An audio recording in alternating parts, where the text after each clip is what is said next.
corps est un et pourtant il a plusieurs membres. Mais tous les membres du corps, malgré leur différence, voilà, ne forment qu'un seul corps.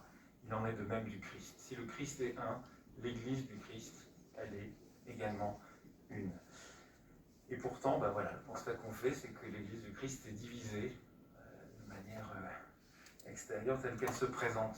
Et puis la rupture va être scellée donc par l'excommunication du patriarche Michel Cérulaire, par le légat du pape Léon IX, qui s'appelle donc le cardinal Humbert de Moyenmoutier. Alors je voudrais vous lire un extrait de la bulle d'excommunication pour vous dire un petit peu dans quel état d'esprit on est. Quant à Michel, à qui l'on donne par abus le titre de patriarche, et aux partisans de sa folie, c'est une abondante zizanie d'hérésie qui est chaque jour semée par eux dans son sein, la fille de Constantinople.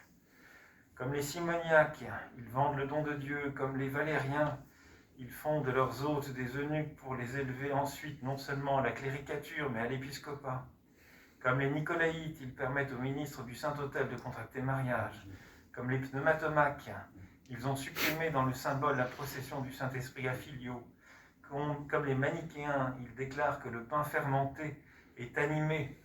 La prédication de Martin Luther, qui va poser les principes fondamentaux communs à toutes les églises de la Réforme et qu'on peut résumer à travers les trois sola, sola scriptura, sola fide, sola gratia, l'écriture seule, la foi seule, la grâce seule. Les deux signes peut-être les plus forts de cette lutte contre les divisions dans le texte même du Nouveau Testament, c'est la rencontre de Jérusalem avec ces deux branches qui s'expriment, celle qui est rattachée à la tradition juive et qui a ses exigences, et puis cette autre branche qui essaye de vivre dans une plus grande ouverture vis-à-vis des gens qui ne sont pas nés là-dedans, qui n'ont pas grandi là-dedans.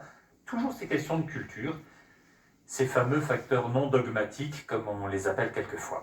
Elle va définir ce qui s'appelle le quadrilatère de Lambès, qui est une réunion de 4 critères qui sont là et qui permettent d'envisager un œcuménisme. Avec des choses qui sont assez protestantes et des choses qui ne sont pas protestantes du tout. La Bible qui contient tout ce qui est nécessaire au salut, qui est l'autorité suprême en matière de foi, là vous êtes vraiment dans l'héritage protestant le plus typique. L'acceptation des symboles des apôtres et de Nicée, vous êtes en terrain commun, totalement partagé par toutes les branches.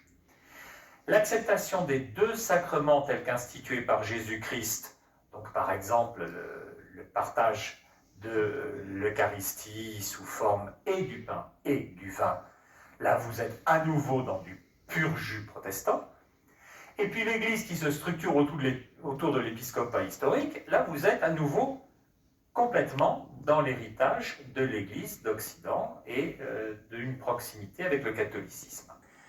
Cette unité, elle est portée par la prière du Christ, elle est rendue possible par le don de la gloire, comprendre le fait de prendre conscience et de voir tout ce qu'il y a dans la réalité divine accessible, et ce don, il a été fait par le Père au Fils, qui a la pleine gloire du Père, et le Fils l'a transmis aux hommes quand il est venu parmi eux, s'est révélé à eux au travers de l'incarnation.